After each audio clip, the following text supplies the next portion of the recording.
Perder o amor da sua vida é uma dor que ninguém deveria sentir sozinha, mas descobrir que sua própria mãe prefere cantar "Parabéns" a segurar sua mão no momento mais sombrio da sua existência é uma traição que redefine a alma. Esta é a história de como o luto profundo me transformou, de como o silêncio absoluto se tornou minha única defesa e de como, 8 meses depois, o mundo girou de uma forma que minha família, em sua arrogância, jamais poderia ter previsto. Antes de começarmos essa história incrível, não se esqueça de curtir o vídeo, se inscrever no canal e contar pra gente nos comentários de onde você está ouvindo essa história. O som que eu mais temia não era o grito, nem o choro desesperado que vemos nos filmes. O som que marcou o fim da minha vida como eu a conhecia foi o zumbido constante, agudo e insuportável daquele monitor cardíaco na UTI do Hospital Santa Cecília. Um som mecânico, frio, que anunciava que o coração de Murilo, o homem que dormia ao meu lado há 12 anos, tinha parado de bater. Eram 3 da tarde de uma terça-feira abafada, daquelas em que o asfalto da cidade parece derreter e o ar fica pesado, difícil de tragar. Eu estava parada no corredor, segurando um copo de café aguado de máquina que já tinha esfriado há horas, olhando para o médico, Dr. Peixoto, que movia os lábios em um pedido de desculpas protocolar. Mas eu não ouvia nada. O mundo tinha entrado em um modo mudo ensurdecedor. A burocracia da morte é algo cruel. Ninguém te prepara para o fato de que, minutos depois de perder o amor da sua vida para um aneurisma fulminante aos 38 anos, você precisa assinar papéis, decidir sobre roupas, urnas e horários. Eu me sentia um robô, operando no automático, enquanto uma parte de mim gritava em um quarto escuro dentro da minha própria cabeça. Saí do hospital com a certidão de óbito na bolsa, pesando como se fosse feita de chumbo. Entrei no meu carro, que estava estacionado sob o sol escaldante, e o calor lá dentro era sufocante. Encostei a testa no volante, o couro queimando minha pele, e respirei fundo. Precisava ligar, precisava avisar minha família. Meus dedos tremiam tanto que errei o ícone de descagem 2 vezes. Murilo sempre dizia que minha mãe, Dona Solange, tinha um timing peculiar, uma capacidade quase sobrenatural de tornar qualquer conversa sobre ela mesma. Mas, naquele momento, eu precisava de colo. Eu precisava ouvir a voz da minha mãe dizendo que ia pegar o primeiro ônibus, que estaria comigo para segurar minha mão enquanto eu escolhesse o caixão do meu marido. O telefone chamou 3, 4, 5 vezes. Eu já ia desligar quando ela atendeu, ofegante, com um barulho de pagode ao fundo e vozes altas de risadas. "Valéria! Ai, minha filha, que bom que você ligou, mas eu não posso falar muito agora." A voz dela estava estridente, animada, competindo com o barulho da festa. "O rapaz do carvão atrasou, acredita? Seu pai está aqui uma arara, dizendo que a picanha vai passar do ponto se a gente não colocar na grelha logo. E a tia Célia trouxe aquela salada de maionese que eu disse que não precisava. Agora não tem onde pôr na geladeira." Engoli em seco, a garganta parecendo cheia de cacos de vidro. O contraste entre a trivialidade da maionese da tia Célia e o corpo do meu marido esfriando no necrotério do hospital era violento demais. "Mãe", minha voz saiu um fiapo, falhando. Tentei limpar a garganta. "Mãe, desliga o som um pouco, por favor." É o Murilo. "O que tem o..." "Murilo? Ele não vem? Olha, diz pra ele que se ele não vier, o seu pai vai ficar sentido, hein? 60 anos não se faz todo dia." Ela riu, uma risada que bateu no meu estômago como um soco. "Ah, espera, o Cláudio derrubou cerveja no tapete. Cláudio, pelo amor de Deus. Valéria, fala logo. O que foi?" Fechei os olhos, as lágrimas finalmente escorrendo, quentes e silenciosas, molhando a gola da minha camisa. "O Murilo morreu." "Mãe." Houve um silêncio do outro lado da linha. O pagode continuava, as risadas ao fundo continuavam, mas a voz dela cessou por 2 segundos. Eu esperei o grito, o choque, a pergunta. "Como assim?" Esperei a mãe. "Morreu?" A voz dela mudou, mas não foi para a tristeza.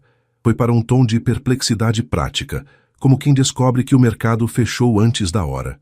"Como assim morreu, Valéria? Vocês não iam vir pro churrasco?" Ele estava bem semana passada. Foi um aneurisma, mãe.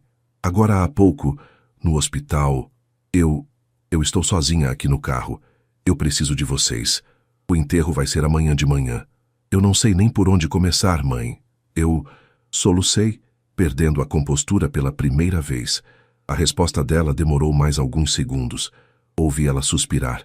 Aquele suspiro impaciente que ela dava quando eu, criança, demorava para amarrar o tênis. Valéria, minha filha, isso é terrível. Nossa, que tragédia, pobre Murilo.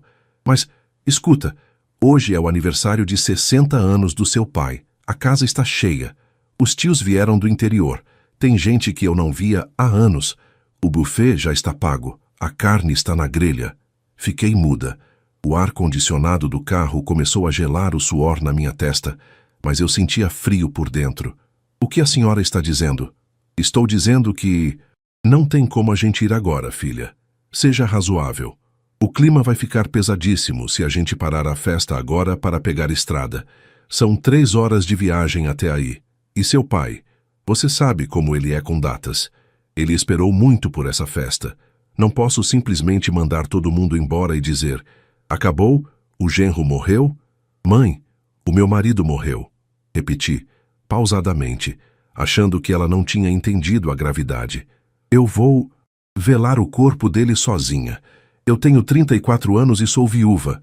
A senhora está me dizendo que o aniversário do pai é mais importante que o enterro do Murilo? Não coloque palavras na minha boca, Valéria.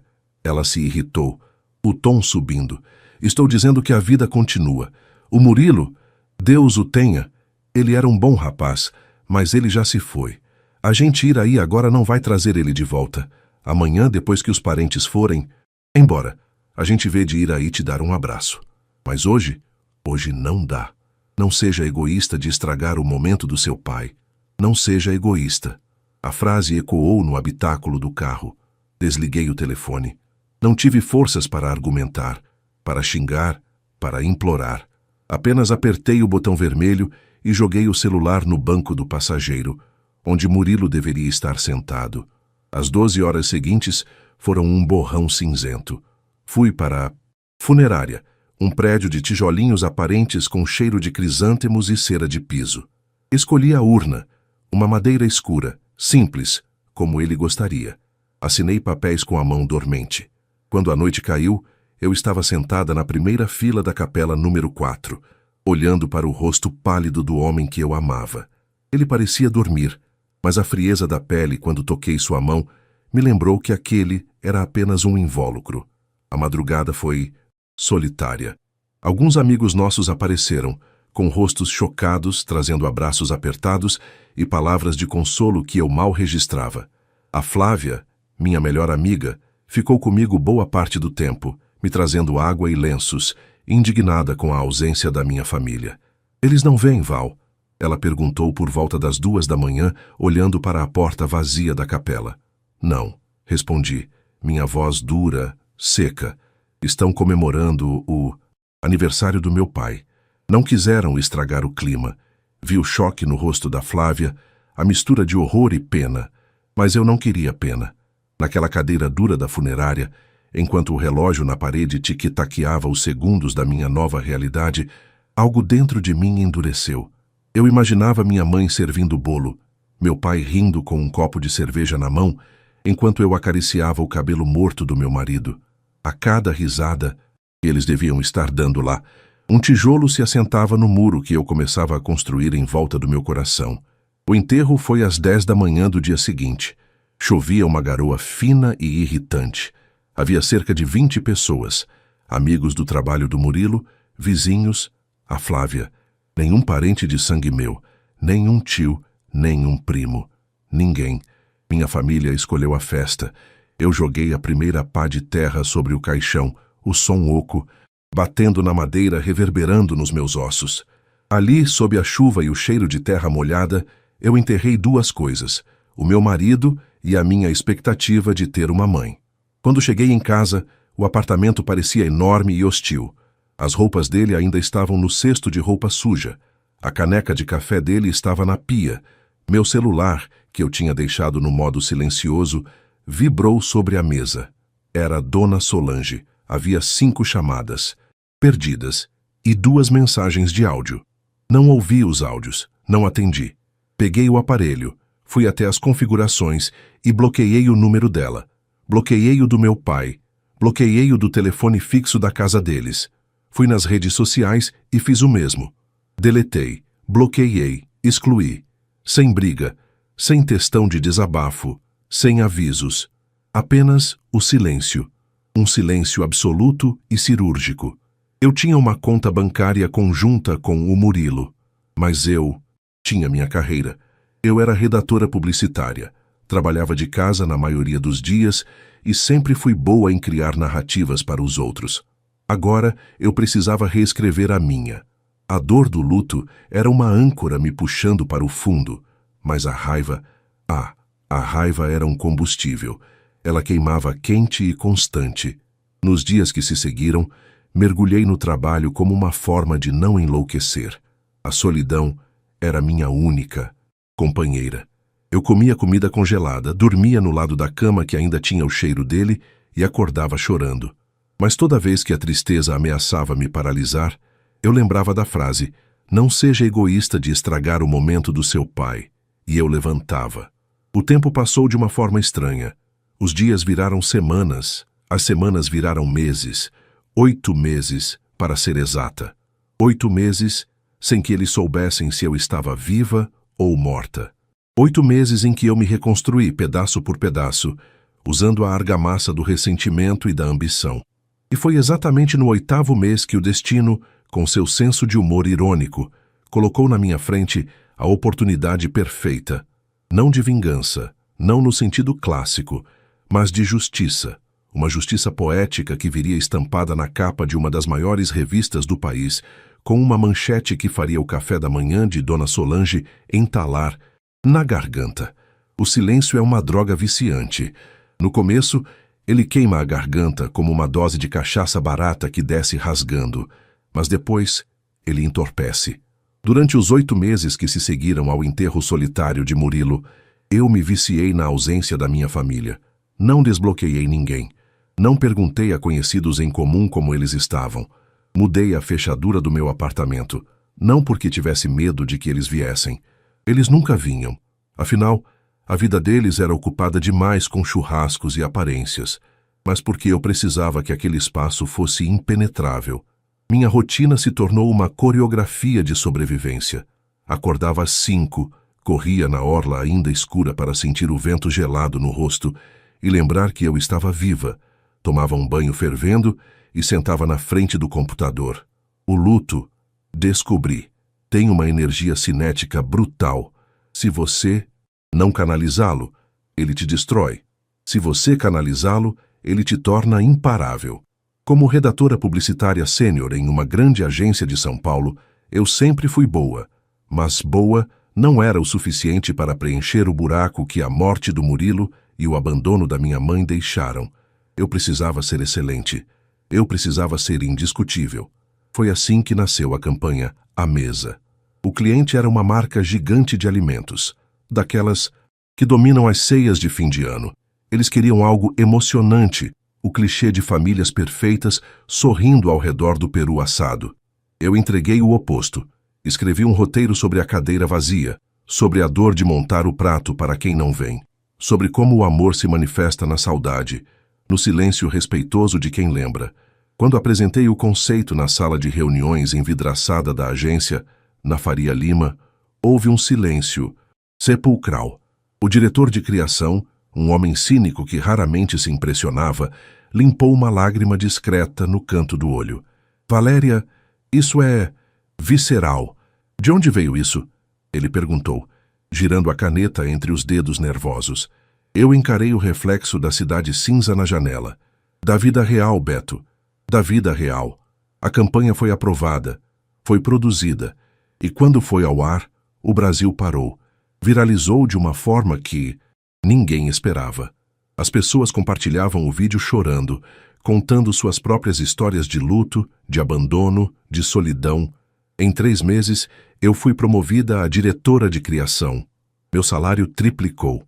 Eu comprei um carro novo, Troquei os móveis da sala que me lembravam o Murilo, mas mantive o bloqueio no celular. O sucesso atrai holofotes, e com os holofotes vieram os jornalistas. A revista Interseção, uma das mais lidas do país, focada em comportamento e carreiras femininas, me convidou para uma matéria de capa. O tema: mulheres que transformaram a dor em potência. Eu aceitei. Marquei a entrevista em um café charmoso nos Jardins, longe do meu apartamento, longe das memórias. A jornalista, uma moça perspicaz chamada Renata, ligou o gravador e pediu um expresso duplo.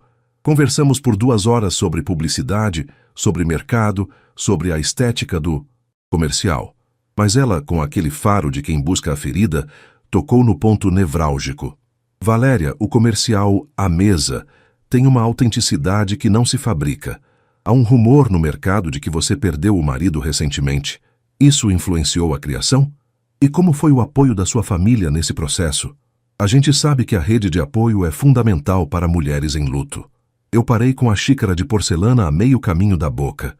O cheiro do café recém-moído invadiu minhas narinas, me transportando por 1 milésimo de segundo para o corredor daquele hospital.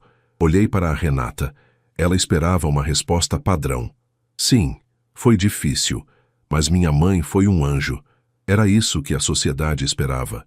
O mito da família brasileira unida e sagrada, mas eu lembrei da frase: não seja egoísta de estragar o momento do seu pai. Baixei a xícara devagar, fazendo um leve tilintar no pires. Sorri, um sorriso que não chegou aos olhos. Renata, a verdade é mais crua do que o comercial. Comecei, minha voz firme, decidida. Sim, eu perdi meu marido há 8 meses. Um aneurisma.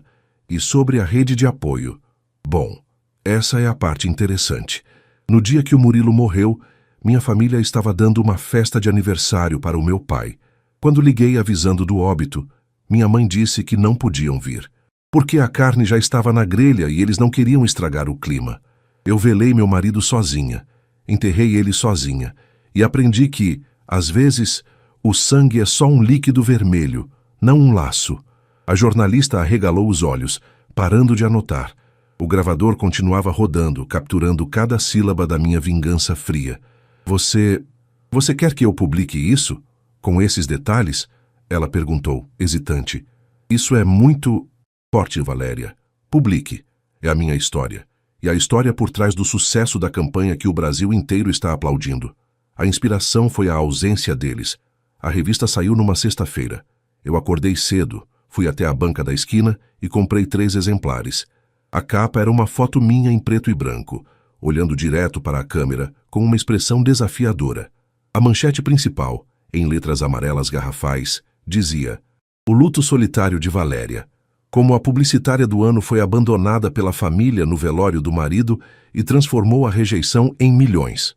Voltei para casa, fiz um café e sentei no sofá. Não precisei esperar muito. Eram 9 da manhã quando o interfone tocou. O porteiro, seu Clóvis, com aquela voz rouca de cigarro. Dona Valéria, tem uma entrega aqui. Flores. Pode subir, Clóvis. Autorizei, estranhando. Não eram flores de admiradores. Era uma coroa.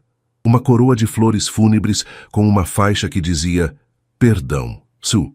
Junto, um cartãozinho com a letra trêmula da minha tia Célia, aquela da maionese. Sua mãe desmaiou quando viu a revista na banca. O bairro inteiro está comentando.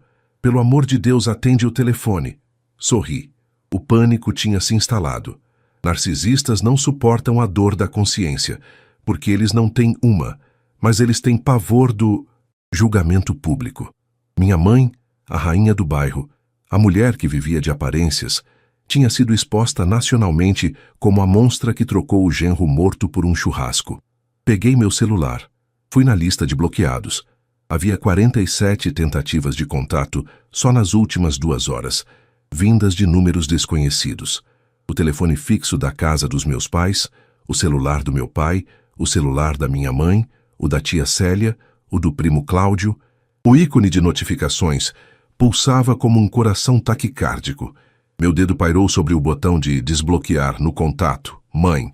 Eu sabia que, se apertasse aquele botão, abriria as comportas do inferno. Ouviria choro, vitimização, acusações de ingratidão. Como você pôde fazer isso com a gente? Ela diria. A vizinha cuspiu no nosso portão. Meu pai gritaria. Mas eu não estava pronta para falar. Eu queria ver, eu queria olhar nos olhos dela e ver se restava alguma humanidade ali ou se era apenas o medo de perder o status social.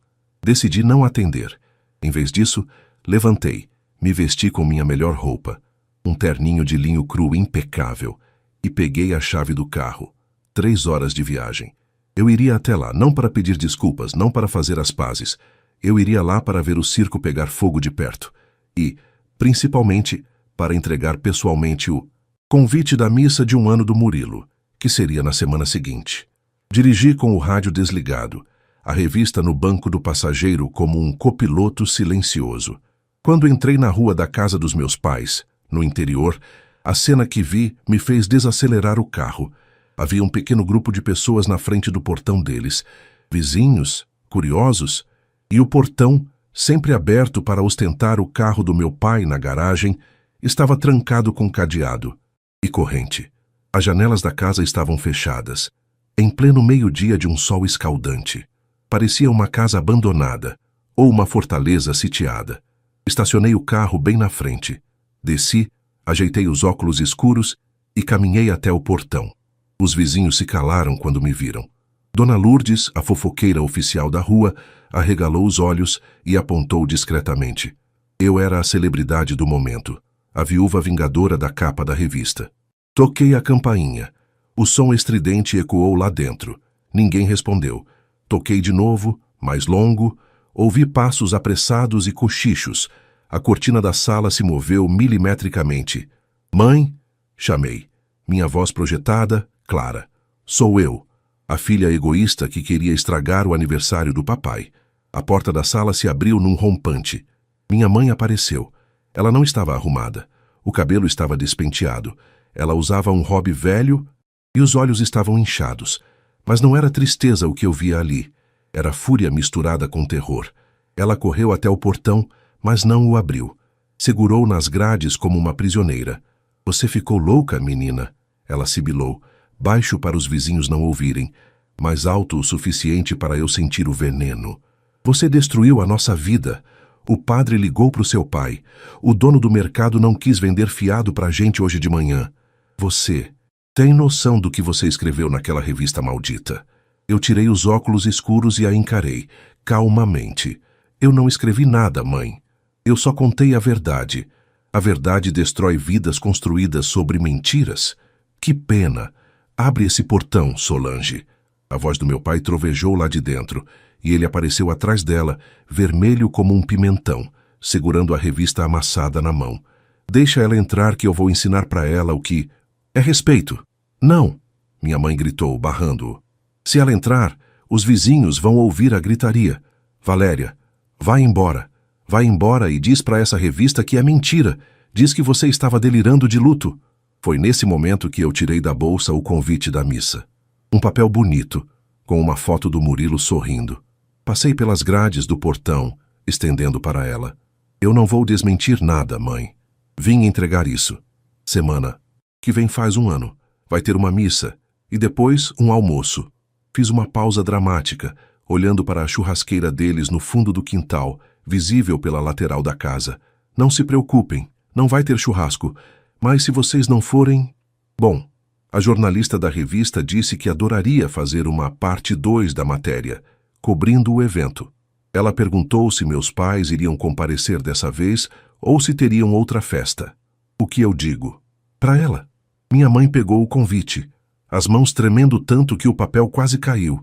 Ela olhou para o meu pai, depois para mim, e pela primeira vez em toda a minha vida, eu vi a dona Solange sem resposta. Ela estava encurralada entre a sua vaidade e a minha verdade. O silêncio da rua era pesado. Eu podia ouvir a respiração ofegante do meu pai. A gente vai, ela sussurrou, derrotada. Ótimo. Sorri, colocando os óculos de... Volta. Não se atrasem. O Murilo detestava atrasos. Virei as costas e caminhei para o meu carro. Mas antes que eu pudesse abrir a porta, ouvi o grito dela. Um grito que não era de raiva, nem de medo, mas de algo que soou assustadoramente como um pedido de socorro financeiro disfarçado de amor materno. Valéria, espera! O seu pai, o coração dele não está bom. E com essa vergonha toda, filha, a gente precisa conversar sério. Não é só sobre a missa. Eu parei, a mão na maçaneta. O instinto dizia para ir embora, missão cumprida, mas havia algo no tom dela. Um desespero real que ia além da fofoca dos vizinhos. Entrei no carro e baixei o vidro. O que foi agora, Solange? Ela se aproximou das grades, as lágrimas escorrendo pela maquiagem borrada de ontem. Você disse na revista que ficou rica, que a campanha rendeu milhões. Valéria, a gente ia te contar. Depois da festa, naquele dia, o seu pai, ele perdeu tudo no jogo, filha. A casa, essa casa, vai a leilão mês que vem. A gente precisava daquela festa para manter as aparências e tentar um empréstimo com seu tio rico. Você estragou tudo. Agora, você é a única que pode salvar a gente de ir para a rua. Eu gelei. O motor do carro ligado vibrava sob meus pés, mas meu mundo tinha parado de novo. A ironia era tão grande que eu quase engasguei. Eles não foram ao enterro porque priorizaram uma festa para conseguir dinheiro. E agora, a filha que eles desprezaram era a única boia salva-vidas no naufrágio deles. Olhei para aquela casa, o palco da minha infância infeliz e da minha maior humilhação adulta. Olhei para a minha mãe, agarrada às grades enferrujadas. Eu tinha a faca e o queijo na mão. E, naquele momento, eu soube exatamente qual seria o preço do meu perdão. O motor do meu carro ainda estava ligado, vibrando sob a sola do meu sapato, mas o mundo ao meu redor parecia ter entrado em suspensão. O calor do meio-dia em São José do Rio Preto fazia o asfalto tremeluzir, distorcendo a imagem da minha mãe, agarrada às grades enferrujadas do portão como uma náufraga. A confissão dela ecoava na minha cabeça, não como um pedido de socorro, mas como a peça final de um quebra-cabeça macabro que eu vinha tentando montar há 8 meses. Dinheiro. A resposta sempre foi dinheiro. Eles não me deixaram velar meu marido sozinha por insensibilidade pura ou porque amavam demais o meu pai. Eles me deixaram sozinha porque a morte do Murilo era um inconveniente logístico no plano deles de enganar um parente rico. Desliguei o carro. O silêncio que se seguiu foi pesado, quebrado apenas pelo latido distante de um cachorro e pelo som metálico da chave, girando na ignição. Respirei fundo, sentindo o cheiro de ozônio e poeira que antecede a chuva de verão, e desci. Não disse uma palavra enquanto caminhava até o portão. Minha mãe, Solange, recuou um passo, os olhos arregalados, a maquiagem borrada criando olheiras grotescas em seu rosto outrora altivo. Abre, ordenei, minha voz calma, quase sussurrada, mas com uma autoridade que eu jamais tive antes de perder tudo. Ela obedeceu. O portão rangeu. Um som agudo de falta de óleo que denunciava a decadência que eles tentavam esconder com churrascos e sorrisos falsos. Entrei na garagem. O carro do meu pai, um sedã preto que ele polia obsessivamente todos os domingos, não estava lá. Provavelmente já tinha sido entregue para abater alguma dívida ou penhorado. A casa, que na minha infância parecia um castelo inexpugnável de regras e aparências, agora cheirava a mofo e desespero. Meu pai estava na sala, sentado na poltrona de couro sintético que estava começando a descascar nos braços. Ele segurava a revista Intercessão, como se fosse uma sentença de morte. Quando me viu entrar, tentou se levantar, assumir aquela postura de patriarca ofendido, mas seus joelhos falharam. Ele parecia ter envelhecido 10 anos em 8 meses. Então é isso? Perguntei, parando no centro da sala, recusando-me a sentar. O aniversário de 60 anos não era uma celebração, era um palco. Vocês precisavam mostrar para o tio rico que a família estava prosperando para conseguir o empréstimo e cobrir o rombo do jogo. E um genro morto no meio da sala atrapalharia a narrativa de família feliz e bem-sucedida. Meu pai baixou a cabeça, encarando o tapete persa falsificado. Minha mãe começou a chorar, aquele choro convulsivo de quem foi pego, não de quem se arrepende. Você não entende, Valéria. Ela soluçou. O vício do seu pai, ele perdeu o controle. A gente ia perder a casa. O seu tio Alberto era a única esperança. Se a gente cancelasse a festa, ele ia desconfiar. A gente precisava daquele dinheiro. A gente pensou que o Murilo ia entender. Soltei uma risada seca, sem humor nenhum. O Murilo estava morto, mãe. Mortos não entendem nada. Quem precisava entender eram vocês. Vocês trocaram a dignidade da filha de vocês e a memória do meu marido por uma chance de manter essa farsa de classe média alta e perderam. O tio Alberto emprestou o dinheiro? Não, meu pai respondeu, a voz rouca. Ele disse que sentiu um clima estranho na festa, que a gente parecia desesperado. E depois que a revista saiu, o banco acelerou o processo. O leilão é dia 15. Vamos ser despejados, minha filha. Vamos pro olho da rua. Olhei ao redor. Aquela casa foi o cenário de todas as minhas inseguranças. Foi ali que eu vi que eu não era bonita o suficiente, que meu trabalho com publicidade era coisa de quem não quer pegar no pesado, que o Murilo não era ambicioso o suficiente para mim. E agora as paredes estavam prestes a ruir. Quanto? Perguntei. Eles se entreolharam, confusos. O quê? Minha mãe perguntou, limpando o nariz com as costas da mão. Qual é o valor da dívida para tirar a casa do leilão? O valor total. Meu pai murmurou um número. Era alto. O preço de um apartamento de luxo na capital.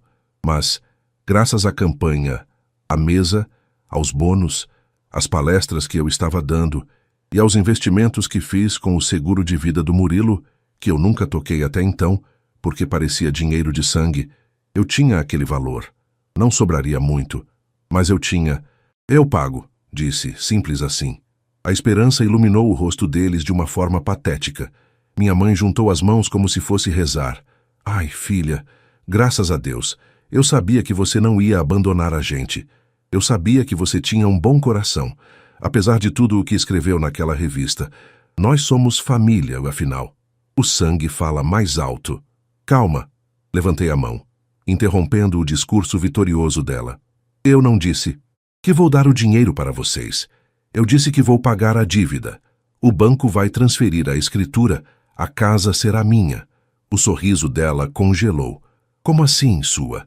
Minha, no meu nome, Valéria Sampaio. Vocês vão continuar morando aqui, claro. Não vou jogar meus pais na rua. Não sou o monstro que vocês foram comigo. Mas a casa é minha. Vocês terão o usufruto enquanto viverem, desde que paguem as contas de luz, água e impostos, em dia, e com uma condição extra. Caminhei até a estante onde ficavam as fotos de família. Havia várias deles em festas, viagens, sorrindo. Nenhuma do meu casamento, nenhuma do Murilo. Que condição? Meu pai perguntou, desconfiado, mas sem margem para negociar. Semana que vem é a missa de 1 ano.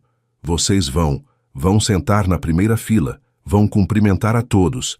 E quando a jornalista da revista perguntar por que ela vai estar lá, vocês vão dizer que sentem muito, que o luto de vocês foi processado de forma interna e equivocada, e que agora, graças à generosidade da filha que vocês subestimaram, a família está se reconstruindo. Vocês vão engolir o orgulho, vão sorrir para as câmeras e vão admitir publicamente que erraram. Se fizerem isso, continuam com um teto sobre a cabeça. Se não fizerem, bom, espero que gostem de alugar kitnetes na periferia com o nome sujo. O silêncio voltou a reinar. Eu podia ouvir as engrenagens na cabeça da minha mãe girando. Ela estava calculando o custo da humilhação versus o custo do conforto. O conforto venceu, como sempre. Tudo bem, ela disse de cabeça baixa. Nós vamos. Saí daquela casa sem aceitar o café, sem dar um abraço, sem olhar para trás. Quando entrei no meu carro, minhas mãos tremiam, não de medo, mas de adrenalina. Eu não tinha apenas me vingado, eu tinha invertido a gravidade do nosso sistema solar familiar. Eles não eram mais o Sol. A semana seguinte passou voando. A missa de 1 ano do Murilo foi realizada na Igreja Nossa Senhora do Brasil, um lugar lindo que ele adorava pela arquitetura. O lugar estava cheio. Amigos, colegas de trabalho, curiosos e, claro, a imprensa. A história da viúva da campanha viral ainda rendia cliques. Eu cheguei cedo. Sentei no banco da frente. sozinha, olhando para o altar. Conversei com o Murilo em pensamento. Amor, espero que você não esteja bravo por eu usar nossa história assim, mas acho que você ia rir da cara do meu pai hoje. Eles chegaram 5 minutos antes de começar. Minha mãe vestia um conjunto preto sóbrio, sem joias, com uma expressão de mártir ensaiada. Meu pai, de terno escuro, parecia menor, curvado. Eles caminharam pelo corredor central, sentindo os olhares de reprovação e curiosidade queimando em suas costas. A revista tinha feito seu trabalho. Todos sabiam quem eram aqueles pais ausentes. Eles sentaram ao meu lado. Minha mãe tentou segurar minha mão. Eu deixei, mas minha mão permaneceu inerte, fria. Não apertei de volta. Durante a homilia, o padre falou sobre perdão, sobre família e sobre a fragilidade da vida. Vi meu pai enxugar uma lágrima verdadeira. Talvez, lá no fundo, ele tivesse entendido que o jogo, a bebida e as aparências não valiam a solidão que ele sentia agora, mesmo cercado de gente. Ao final da missa, no adro da igreja, a jornalista Renata estava lá. Valéria, uma foto com seus pais? Ela pediu, os flashes já estourando. Eu olhei para minha mãe. Ela respirou fundo, endireitou a coluna e sorriu para a câmera. Um sorriso triste, humilde, perfeitamente coreografado. Estamos muito orgulhosos da nossa filha, minha mãe disse para os repórteres, a voz embargada, e arrependidos de não termos estado aqui antes. A dor nos separou, mas o amor da Valéria nos uniu de novo. Foi uma atuação digna de Oscar. Eu sorri para a foto, aquele sorriso enigmático que se tornou minha marca registrada. No dia seguinte, a manchete seria sobre redenção. O público adoraria. O perdão cura tudo. Mas nós três sabíamos a verdade. Aquilo não era uma reconciliação, era uma transação comercial. Eu comprei a paz deles em troca da minha liberdade. Quando tudo acabou e os últimos convidados foram embora, fiquei sozinha no estacionamento. O céu de São Paulo, raramente estrelado, mostrava uma lua cheia brilhante. Peguei meu celular. Havia uma notificação do banco confirmando a transferência para quitar a dívida da casa. Era todo o meu dinheiro extra. Eu estava zerada de novo, financeiramente falando, mas nunca me senti tão rica. Entrei no carro, liguei o rádio e uma música que o Murilo adorava estava tocando. Tempo Perdido, do Legião. Todos os dias, quando acordo, não tenho mais o tempo que passou. Eu não tinha o tempo que passou. Não tinha o Murilo de volta, mas tinha o presente. Tinha minha carreira, minha dignidade e, o mais importante, tinha cortado as cordas que me faziam marionete das expectativas alheias. A casa deles era minha, a narrativa era minha, a vida era minha. Engatei a primeira marcha e acelerei, deixando a igreja, os meus pais e o passado pelo retrovisor. A vingança, descobri, não é um prato que se come frio, é um prato que se serve, se limpa a mesa e se segue em frente, deixando a louça suja para quem causou a bagunça lavar, e eles teriam o resto da vida para lavar aquela louça. E aí o que acharam dessa reviravolta? Às vezes, a melhor vingança é o sucesso e colocar cada um no seu devido lugar, não é mesmo? Se você chegou até aqui, comenta "A casa é dela", para eu saber que você assistiu até o final. Não esquece de se inscrever no canal para mais histórias como essa. Até a próxima!